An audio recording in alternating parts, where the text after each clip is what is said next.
not recommended for persons under the age of 12. A Taiwanese commuter flight landing in bad weather goes horribly wrong.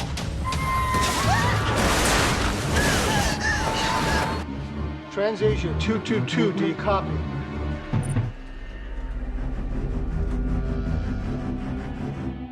I understand that we are going to face a major accident investigation. People are saying that the typhoon caused the crash. Speculation on a cause runs rampant. What was the minimum descent altitude? But the evidence points investigators in a troubling direction. Unfortunately, the pilots perished in this accident, so it's impossible to ask them after the fact what was going on.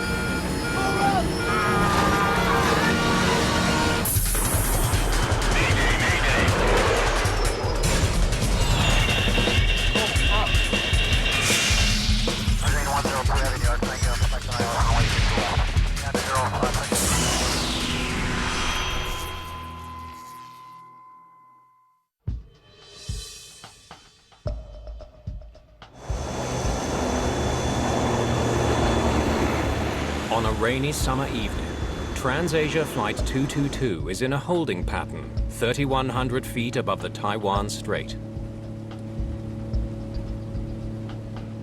The pilot flying is Captain Li Yi Liang. Heading 240. He's a former military pilot with 22 years of commercial experience. TransAsia 222, heading 240. First Officer Cheung Kwanshing is the pilot monitoring. He's been in the job for just 2.5 years. TransAsia 222, heading 240. Approved.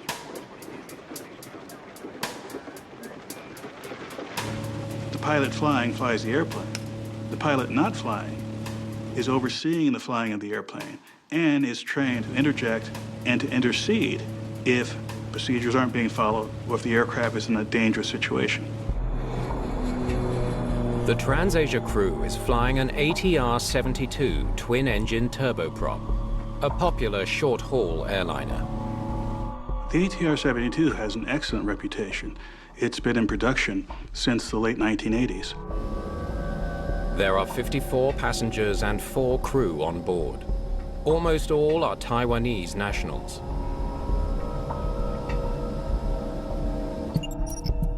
Flight 222 departed from Kaohsiung City, the second largest city in Taiwan. It's headed for Magong in the Penghu Archipelago, a popular Taiwanese vacation spot. When we hear Penghu and Magong, we think of summertime and going to the sea and lots of tourists.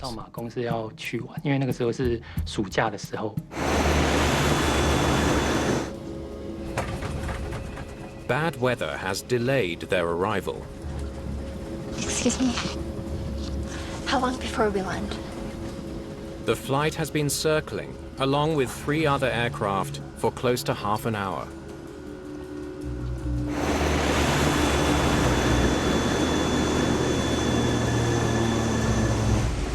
The delay is the result of Typhoon Matmo. The Category 2 storm hit peak intensity a day earlier with winds of nearly 90 miles an hour. Taiwan is located in a tropical area, so it's normal that we get typhoons, even in the summer. There was a typhoon just passing through Taiwan area and moving to China. But there was thunderstorm, heavy rain, and very strong wind, gust wind.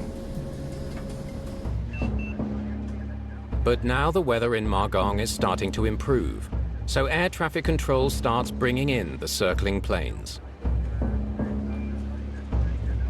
Uniair 7647, Magong runway 20 now open. Visibility 1,600 meters. State your intention. Uniair 7647, request runway 20, approach. There were total 4 airplanes in the air at the time waiting to get into Magong Airport. The TransAsia captain checks the approach chart, preparing for his turn to land. Visibility 1,600. We can now use 20. TransAsia 222, you're next in line. Say your intention. TransAsia 222, request runway 20. VOR. TransAsia 222, roger. Fly heading 02360, radar vector. VOR approach. A VOR is a type of radio navigation device that's commonly used to either help the aircraft navigate over large areas of land, or more specifically, as part of an instrument landing system. Ladies and gentlemen, we are about to begin our approach to Magong Airport. Please ensure that your tray tables are safely stowed and that your seatbelts are fastened.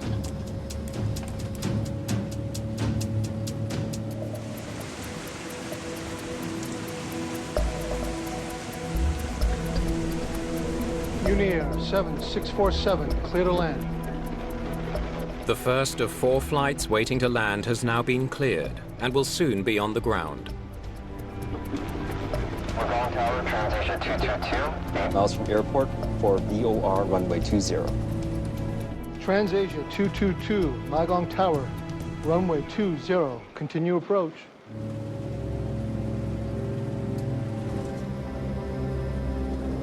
Cabin crew, prepare for landing.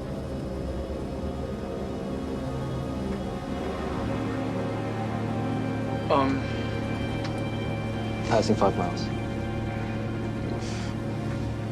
Okay, flat 15. One of the biggest differences between pilots who do short-haul flights versus pilots who do much longer flights is quite simply the short-haul pilots will have more takeoffs and landings. Speed check.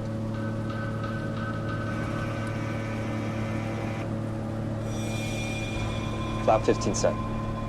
And takeoffs and landings, and of course the approach to landing, is often the busiest, most stressful part of the flight. The ATR-72 is just minutes from the runway. TransAsia 222, runway 20. Wind 250 degree. 19 knots. Clear to land. Copy runway 20, wind copy. Clear to land. TransAsia 222. Clear to land. Flaps 30. Extending the wing flaps gives the plane the extra lift it needs at the slower landing speed. Flaps 30. Gear down.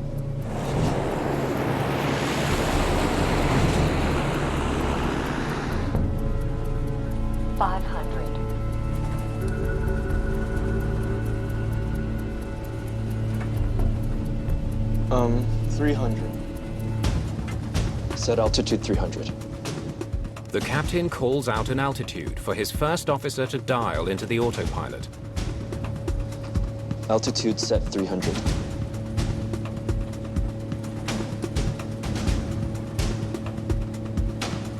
$200.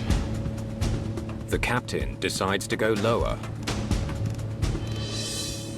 The plane is now less than 30 seconds from the ground.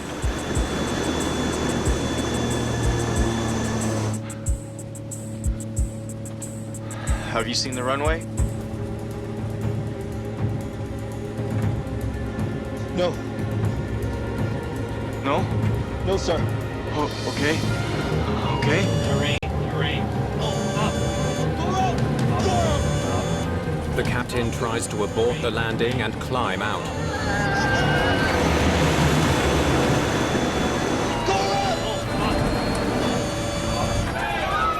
But it's too late.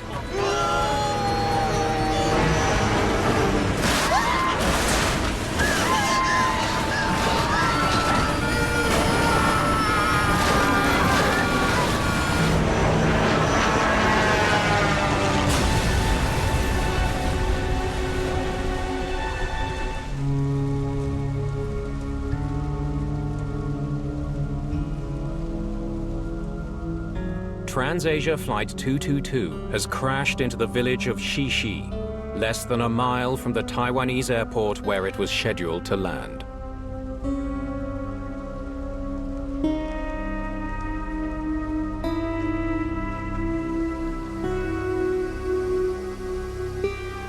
Incredibly, some passengers have survived the horrifying accident.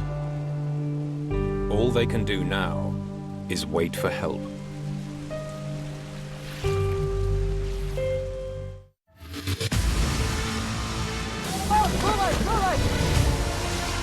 I don't think you're efficient.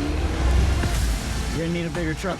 1,712 kilograms. The more flights, the more narco's gonna come in. If you get arrested, you owe the cartel. When you get that fine, it is very exciting. Okay, we're going. Go, go, go. Put your camera down. The nail-biting new series, You gonna call my bluff? To Catch a Smuggler, only on National Geographic. 14 koncerata, 3 stage-a, Jazz in the Garden, najambiciozniji izdanje do sad, 1. i 2. jul, Botanička bašta, Beograd. Preko 100 jazz muzičara iz Srbije i sveta. Ulaznice na tickets.rs. Jazz in the Garden.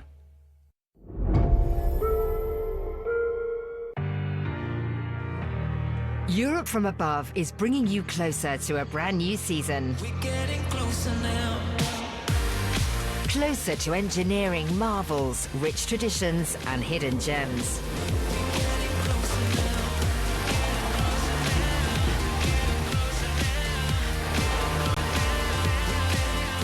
Experience it all in a brand new season of Europe from Above on National Geographic. Let the games begin. I gotta get ready. I'm ready. I want to be the best. Nothing really else matters. Woman versus beast. I'm coming to play. Woo! Number one, baby. Let's go. Risk equals reward. Oh, who's the goat boat now, baby? Bah! Isn't that what a goat does, or is that a sheep? The new season of Wicked Tuna on National Geographic. Ever since the movie came out, people have insisted they both could have survived. Let's test it. Let's do some science. I'm going to recreate Jack and Rose on the raft in a controlled laboratory setting. There's a genuine element of danger to these experiments. Going into 28-degree water, and that just makes you gasp. I don't think he could sustain this for very long. We'll find out once and for all whether Jack could have survived the sinking of Titanic. Not recommended for persons under the age of 12. Taiwanese rescuers race to the crash site of TransAsia Flight 222.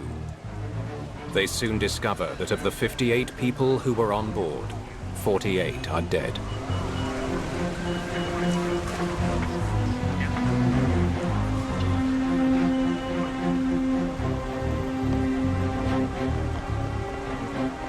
It was about sometime after 7 o'clock in the evening. I was watching the news, and there's the breaking news headline on the TV. Thomas Wang of Taiwan's Aviation Safety Council will lead the investigation into the puzzling crash. When I see the image coming out from news, then I understand that we are going to face a major accident investigation. Relatives of passengers and crew gather at nearby hospitals for news about the fate of their loved ones.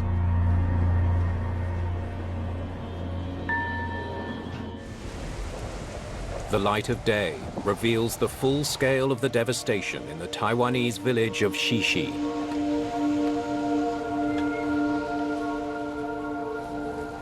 The fiery crash of TransAsia 222 not only killed 48 people on board the plane, it also injured 5 villagers.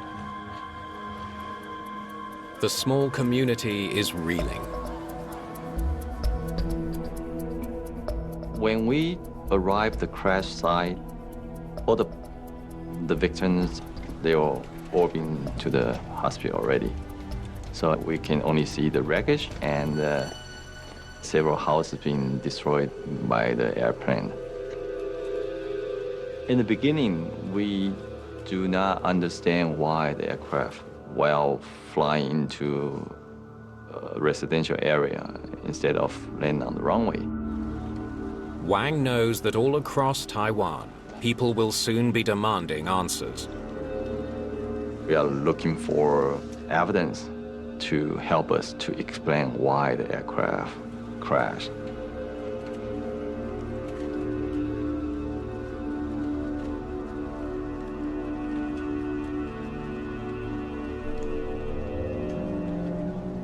Okay, everybody, you know what to do. Let's get to work. We are looking for the recorders, the flight data recorder and the copy voice recorder.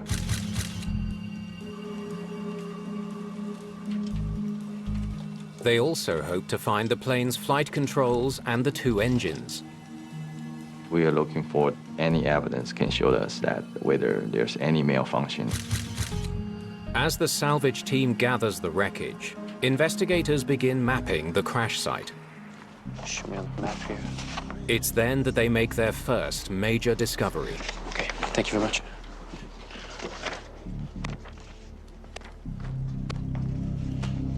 Apparently there's wreckage all the way over here.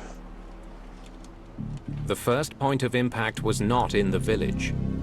It was in a nearby forest. Let's get somebody out there, see what they can find. The first impact point, the area with trees, it is about 200 meters away from the residential area. Investigators can now see that the plane was not lined up with the runway on its descent. For some unknown reason, it was off course. Why were they so far off course?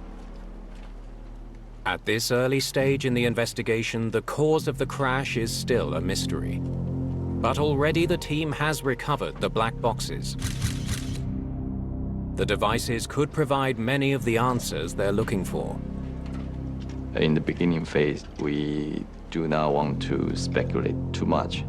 So at that time, we just collect all the evidence we can find and wait for the recorder's readout come out.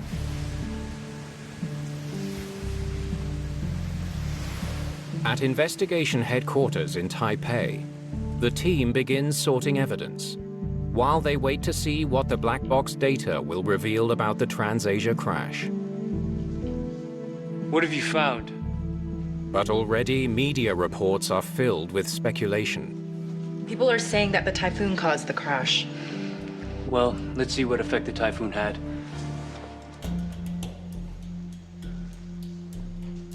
Right, so we got the flight track up there. Wang wants to know exactly how close Flight 222 was to the eye of the storm at the time of the crash. We know they took off at 5:45 p.m. and they were coming in for landing at 7 p.m. Matmo is the 3rd typhoon in the Western Pacific in less than 3 weeks.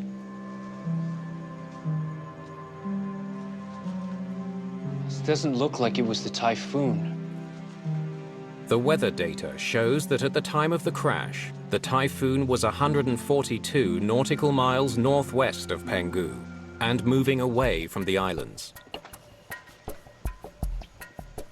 Typhoon was almost out of range. Magong was not in the eye of the storm. But Thomas Wang knows that the airport could still have been affected by the typhoon's outer rain bands. Typhoon Memo, probably just a medium-sized typhoon, but even that, they will bring a lot of water and, of course, strong wind. They need to know how the distant typhoon was affecting airport weather conditions at the moment of the crash. They take a closer look at the weather data. Wind speed 11 knots, gusting to 21 knots, well within the operational limits of the aircraft. They calculate that winds may have been strong enough to push the commuter plane off course, but not enough to cause a catastrophic upset. What about the visibility? I've got images from the airport at that time. Visibility will be a very key issue for us to understand whether the flight crew can visually locate the runway or not. They study CCTV surveillance footage of the airport, starting from about 30 minutes before the plane went down. Okay, pretty clear. Then suddenly the rain comes in. from the CCTV, we can see the runway, we can see some signage on the airport, and we can see there was raining. Can you bring up the images from just before the crash? They know the TransAsia 222 crashed at 7:06 p.m. The airport images from just before that time reveal some stunning evidence.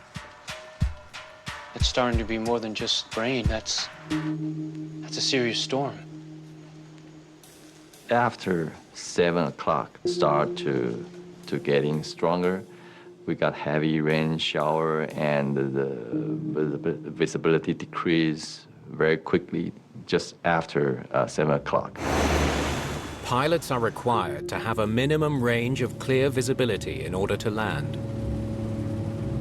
Investigators estimate that at the time of the crash, visibility was so limited, the TransAsia crew would not have been able to see the runway until they were practically on top of it. Visibility can't be more than a couple hundred meters. How could they have been allowed to land?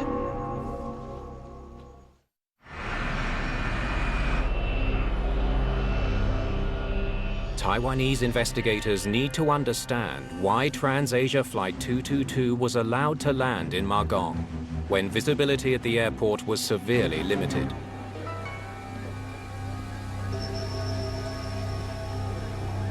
Visibility was no more than 500 meters.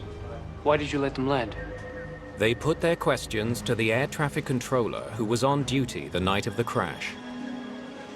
The controller has to inform the flight crew for certain information, such as runway use, the visibility, and the wind condition. The weather report said that it was fine.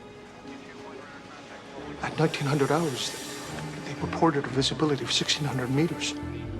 Uniair 7647, Magong runway 20, now open.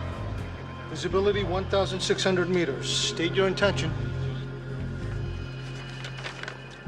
1,600 meters of visibility is the required minimum for the approach the TransAsia crew was flying.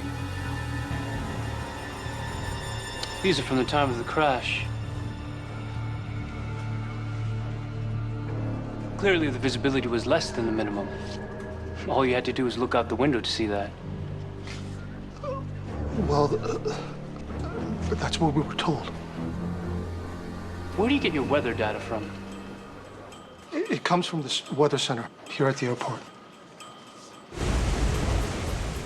Magong Airport is a joint civilian and military facility. Weather data is collected and distributed by the military. I'm gonna go check outside.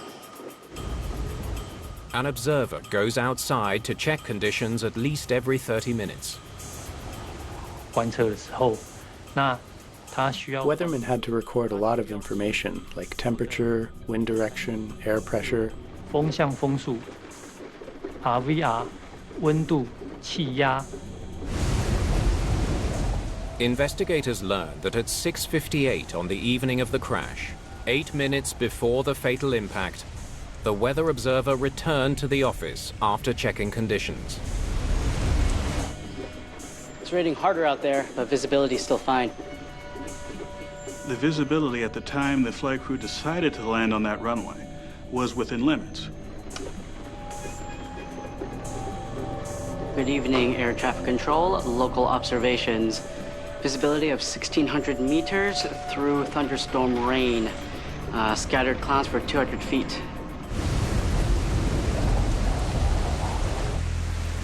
The weather observer reported to the control tower at 7:02 p.m., 4 minutes before impact. At the same time, the rain picked up in intensity. During the approach, visibility worsened. I'm going out again to do another check. The visibility was decreasing from 1,600 feet to 800 feet, all the way down to 500 feet because of the heavy rain.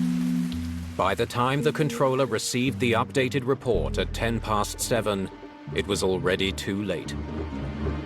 TransAsia 222, do you copy?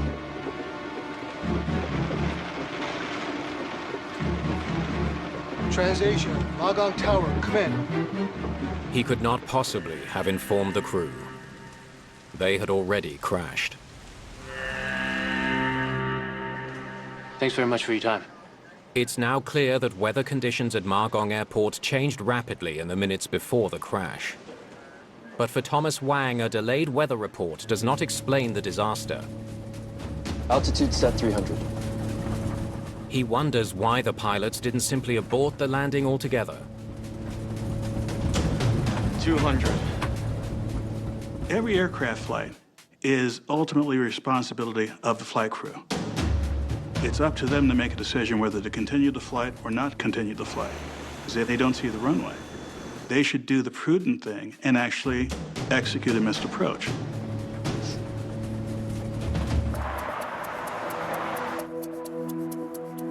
At a nearby hangar, investigators sift through the remains of TransAsia Flight 222.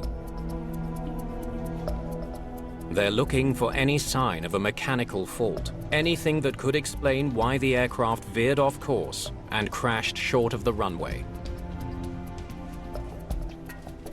So we check all the control service and the control linkage, and we check the power plant. They find nothing that points to a control surface having failed in flight. Both of the turboprop engines appear to be mechanically sound, and their electronic circuitry all looks normal.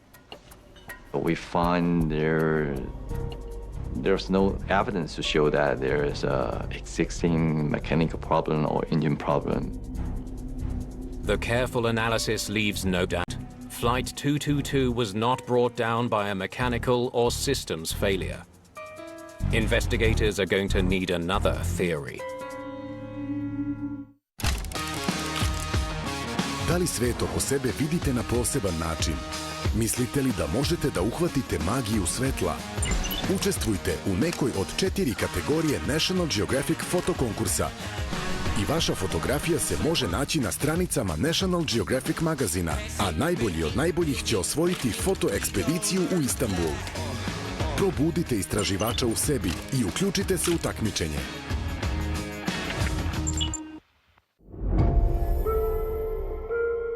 Ne mogu više da podnesem dijareju. Pući ću od nadutosti. Muči me zatvor već godinama. Želimo da ojačamo imunitet. Multilak je rešenje za sva 4 problema. Zahvaljujući superiornoj MUR tehnologiji i gastrorezistentnoj kapsuli, Multilak zadržava efikasnost u crevima, otklanja tegobe i jača imunitet.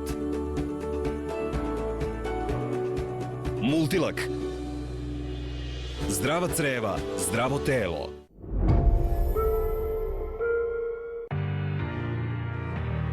Europe from Above is bringing you closer to a brand new season. We're getting closer now.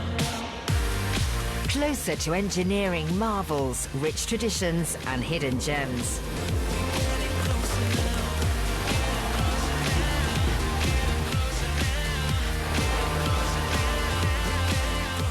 Experience it all in a brand new season of Europe from Above on National Geographic.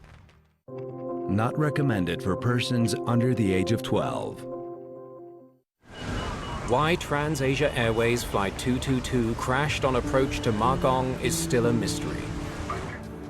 But now investigators have a new tool in their effort to find the cause: the plane's flight data recorder. The FDR is particularly important in this accident because it has information that can't be gleaned from other sources, such as the settings of the engines, the settings of the flight controls, the maneuvers that were done before the crash are all going to be in the FDR.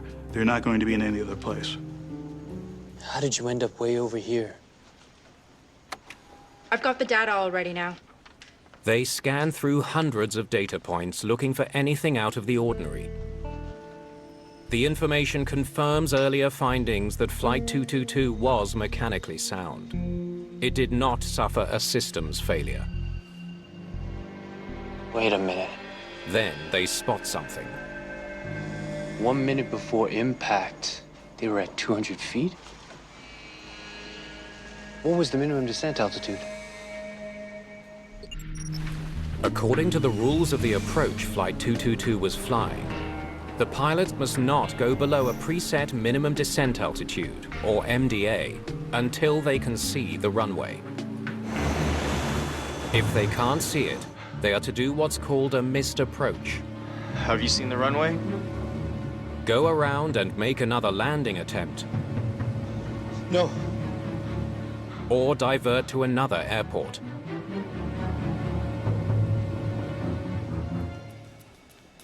It says the minimum descent altitude was 330 feet.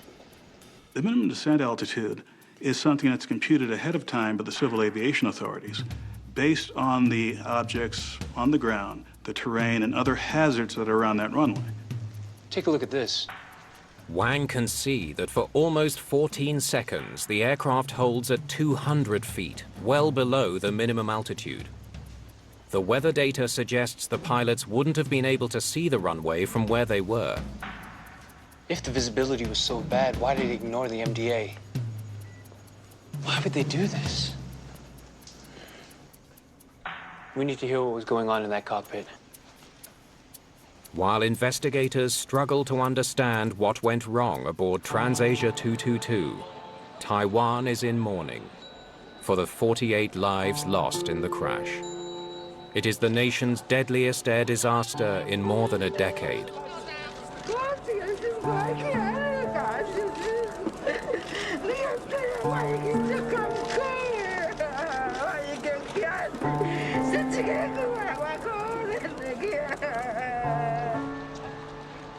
Vincent Lin, chairman of TransAsia Airways, tries to ease the pain felt by relatives of the victims.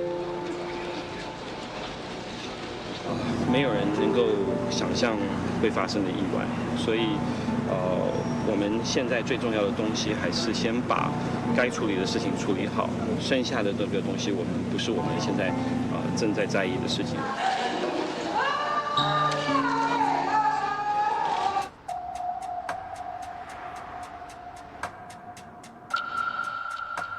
Critical evidence that could shed new light on the crash is finally available to investigators. The cockpit voice recording. In this accident, it's very important to get the CVR for a couple of reasons. First, unfortunately, the pilots perished in this accident, so it's impossible to ask them after the fact what was going on. But more importantly, this gives a record during the entire flight of what was said in the cockpit. Ready? Let's start near the end, just before the landing. Investigators hope the recording can reveal why the crew flew below their minimum descent altitude before crashing into a village. TransAsia 222, request heading 240. TransAsia 222, heading 240. Approved. Magong Tower, TransAsia 222, 8 miles from airport for VOR runway 20. TransAsia 222, Magong Tower, runway 20, continue approach. Cabin crew, prepare for landing.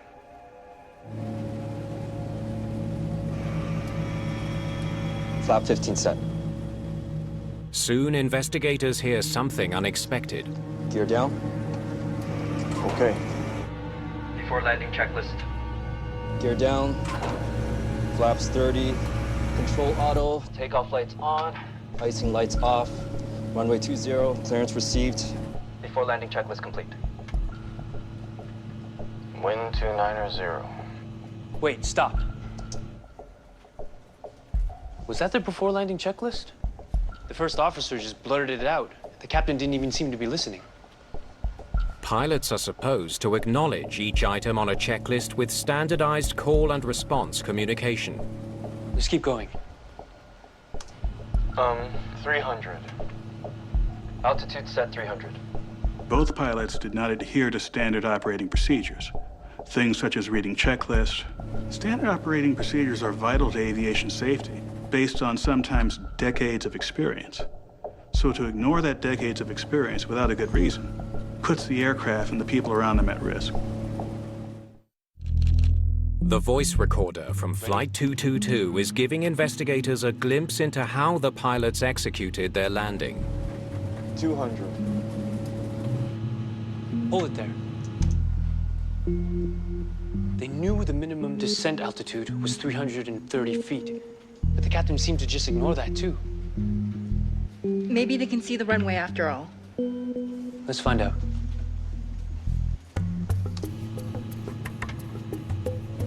While approaching 200 feet, they disengage the autopilot. Disengaged. The captain is now controlling his descent by hand. Turning off the autopilot simply means that they're turning off any automated flight functions, and the airplane is fully under manual control of the captain and the first officer. The investigators listen closely for any indication that the crew could actually see the runway ahead. Have you seen the runway?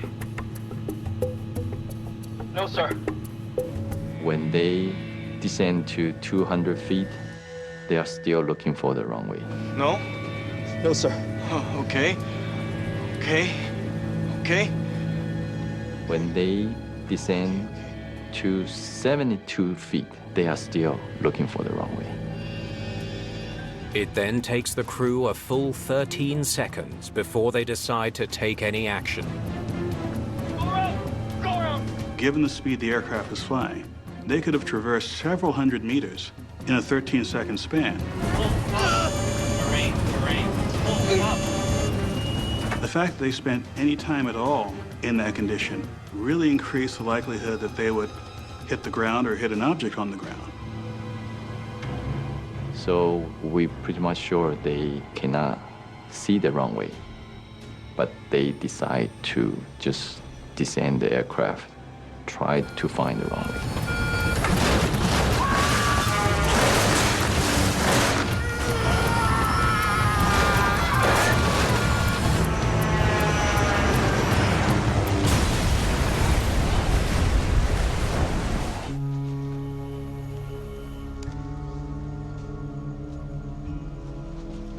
Why did they wait so long to do anything? I want to hear it again, from the beginning. Anti-skid test? Check. They return to the CVR, scouring it for clues from early in the recording.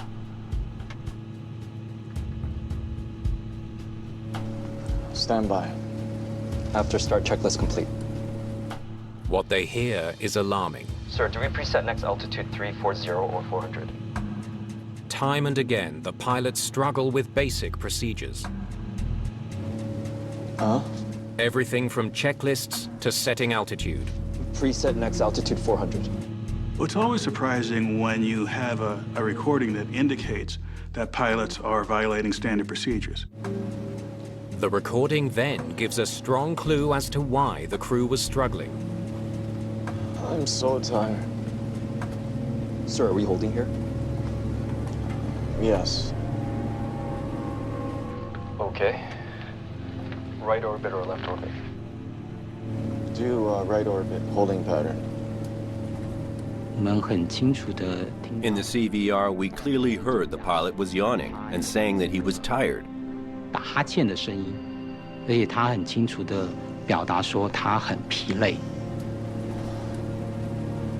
Given that the pilot was tired, as evidenced by the yawning, this implies that the pilot will not be as sharp when it comes to reacting to situations and to actually carrying out decisions once they're made. This will make it less likely that the crew as a whole will be able to respond to emergency situations. Why is he so tired?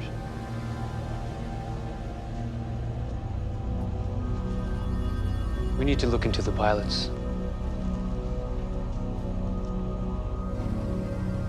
Records show that TransAsia hired First Officer Cheung Kwanshing 3 years ago with no previous airline experience. Captain Li Yi Liang had been a commercial pilot since 1992. He'd flown into Magong Airport many times in all sorts of weather. This guy's record was spotless. It's clear that the captain had much more experience flying than the first officer.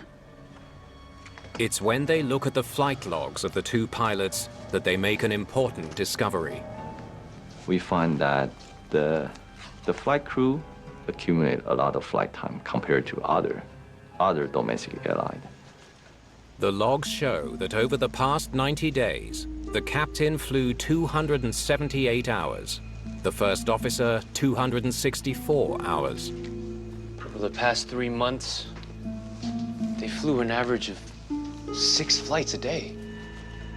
When an airline increases the frequency of flights, you may get into a situation where people are more fatigued, where people are flying beyond what is reasonable.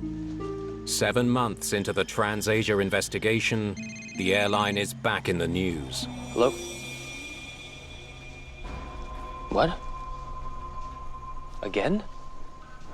On February the 4th, 2015, Trans-Asia Airways Flight 235 crashes into a river shortly after takeoff from Taipei's Songshan Airport. Only 14 of the 57 people on board survive. It's the same aircraft type and the same airline in the same country. My initial reaction was, how can there be another huge accident? What is going on at Trans-Asia? Alaska is part of me. These things that you learn are not yours. We have to bring all of our young people to the future. This is tough country. I don't know who we'd be without what our ancestors taught us. I don't want that tradition to end and die with me. A good day to be indigenous. Brand new Life Below Zero First Alaskans on National Geographic. Tvojoj koži je potrebno više od zaštite. Probaj Nivea Sun Protect and Moisture. Formulacija koja štiti kožu s polja sistemom UV filtera i neguje iznutra sa vitaminom E. Nivea Sun iskoristi leto. Za decu verujte dodatnoj zaštiti svetskog brenda broj 1 u zaštiti od sunca. Ne mogu više da podnesem dijareju. Pući ću od nadutosti. Muči me zatvor već godinama. Želimo da ojačamo imunitet. Multilak je rešenje za sva 4 problema. Zahvaljujući superiornoj MUR tehnologiji i gastrorezistentnoj kapsuli, Multilak zadržava efikasnost u crevima, otklanja tegobe i jača imunitet. Multilak. Zdrava creva, zdravo telo. Don't bother me if you're old or young, if you got lots of money or you got nothing but I don't mind. I say each to their own. Svežinu tik-tak ukusa otkrivaš nežno, sloj po sloj. Tik-tak, osveži svoj dan nežnošću. Ne propustite jubilarni 300. broj malog Politikinog zabavnika u prodaji od 1. jula.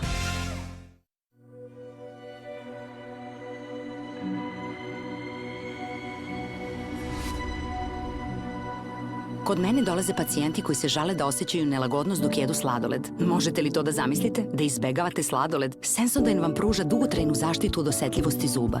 Pacijenti se vraćaju i kažu deluje. Sad mogu da jedem sladoled bez ikakve nelagodnosti. Preporučujem Sensodyne zato što deluje. Zar to nije sjajno?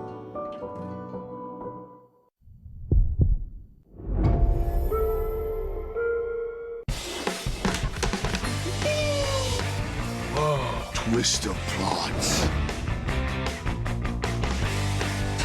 Did I miss a gasp? What a time to be alive. You know what I mean. Yes! Great gasp, everyone. Bravo. Ghosts, Season 2, premieres this Thursday at 10 p.m. on Fox. Discover the hidden gems of the lowlands. Travel through the seasons in extraordinary places that are just around the corner. From the famous cheese capital of the Netherlands to the elevated city of Luxembourg, bringing you closer to Benelux in brand new Europe from Above on National Geographic. Let the games begin. I gotta get ready. I'm ready. I want to be the best. Nothing really else matters. Woman versus beast. I'm coming to play. Woo! Number one, baby. Let's go. Risk equals reward. Who's the goat boat now, baby? Bah! Isn't that what a goat does, or is that a sheep? The new season of Wicked Tuna on National Geographic.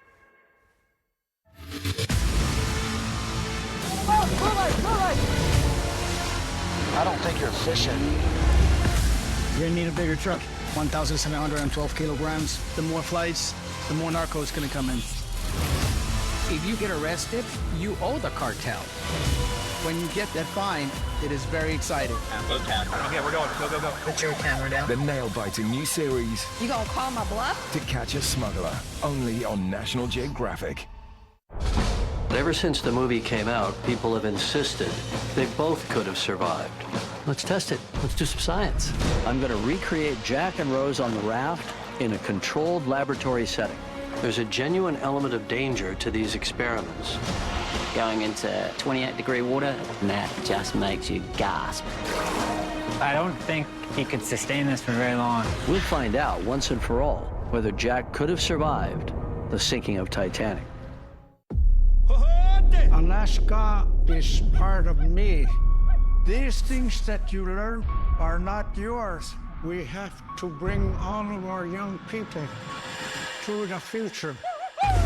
This is tough country. I don't know who we'd be without what our ancestors taught us. I don't want that tradition to end and die with me. A good day to be indigenous. Brand new Life Below Zero First Alaskans on National Geographic. Hitler wanted power and nothing but power for Adolf Hitler. From his deepest obsessions to closest relationships, we take an unflinching look at the life of Adolf Hitler. We laughed very much together. He liked to laugh. He radiated power. He loves only Hitler, nothing else. New series, Hitler, The Lost Tapes of the Third Reich, on National Geographic.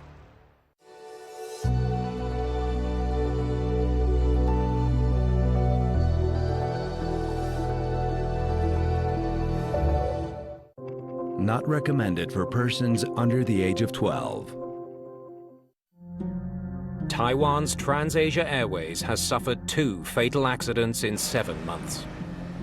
Investigators can't help but wonder, is there a systemic problem with the company?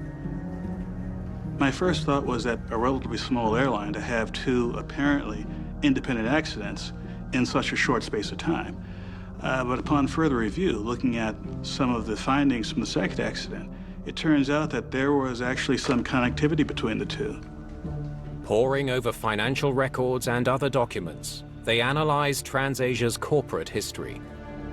This company's been expanding rapidly. This airline was expanding the routes that they were flying on this particular aircraft. At the same time, they weren't expanding the number of pilots to keep up with that. So as a result, the pilots who had been flying the ATR-72 were being given more flight segments and more work, in other words. Some of these pilots were flying up to 8 flights a day. Employees complained to management about their workload. However, the management ignored their complaints and did nothing about the workload. Investigators now wonder, how did TransAsia's management practices affect their pilots? Okay, gentlemen, whenever you're strapped in, we'll start the simulation. Most importantly, how common was it for pilots to ignore standard operating procedures? They ask a group of the company's ATR-72 pilots to fly the route from Kaohsiung to Magong in a simulator, with the added challenge of a nearby typhoon. We just sit in the jump seat and observe how the flight crew, they work together. To investigators' surprise, pilot after pilot fails to follow the proper procedures. Thank you very much for your time. It's a stunning discovery. Okay, we're done here. Just about every single one of them ignored standard operating procedures. My first impression was it should never happen this time, that's 2014, we educate all the pilots, we have to do things according to the procedures. I was surprised that there were still pilots doing something by their own way. And the investigation in this case discovered that this was not a one-off sort of thing happening just on this flight, but this was something that was systemic within the airline, because this shows that this sort of behavior was normal. This sort of behavior was acceptable. Investigators finally understand what led to the crash of Flight 222. It starts with a tired captain piloting his 9th flight in the past 29 hours. Preset next altitude 400. Working for an airline where standard operating procedures are routinely ignored. The remnants of a typhoon delay the flight's arrival in Magong. Though the winds are not strong enough to upset the plane, they are strong enough to blow the flight slightly off course. Ladies and gentlemen, we're about to begin our approach to Magong Airport. The pilots then ignore one of the most basic rules of aviation.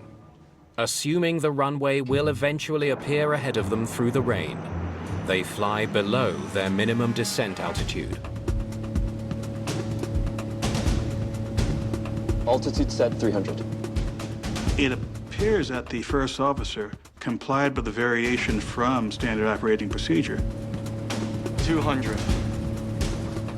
And so in this case, I think it was a hazardous behavior to not speak up and challenge the captain when rules are being violated.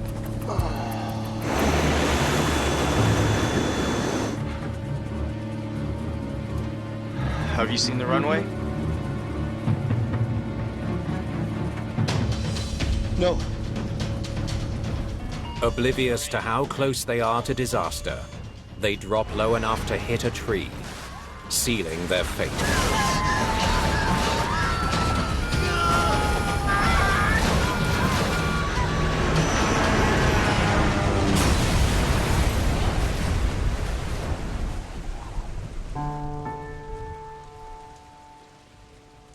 Well, in a situation where you have an organization not adhering to procedures, there are many ways to correct this.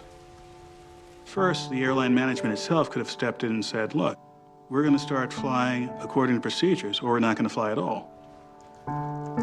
In their final report, investigators call on TransAsia to fully review its safety management system and pilot training program.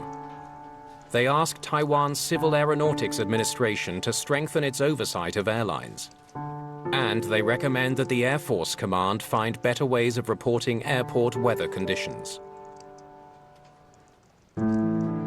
But when the recommendations are published in January 2016, they come too late to help TransAsia. Financial struggles force the company out of business later that same year. 我们于今天下午的董事会决议解散复兴航空。今年度前3季共计亏损已超过22亿，且后市未见乐观。董事会历经TransAsia Airways no longer exists. 当我2016年听到他们这个公司 When I heard that this company was closing, I was 个 surprised. 人会觉得很遗憾。从他们给我们这些书面资料里面可以看到 We thought that they would become a better airline over time. So it was unfortunate when we heard that they were shutting down. 如果他们能够撑过这次的危机，或许他们有机会，或许啦，可以变成一个更好的公司。What was really disheartening was to see that this was, in a sense, preventable. There are many opportunities to have stopped this or to correct it before the accident happened. Unfortunately, none of them happened. Alaska is part of me. These things that you learn are not yours. We have to bring all of our young people to the future. This is tough country. I don't know who we'd be without what our ancestors taught us. I don't want that tradition to end and die with me. A good day to be indigenous. brand new Life Below Zero First Alaskans on National Geographic. Hitler wanted power and nothing but power for Adolf Hitler. From his deepest obsessions to closest relationships, we take an unflinching look at the life of Adolf Hitler. We laughed very much together. He liked to laugh. He radiated power. He loves only Hitler, nothing else. New series, Hitler, The Lost Tapes of the Third Reich, on National Geographic. Europe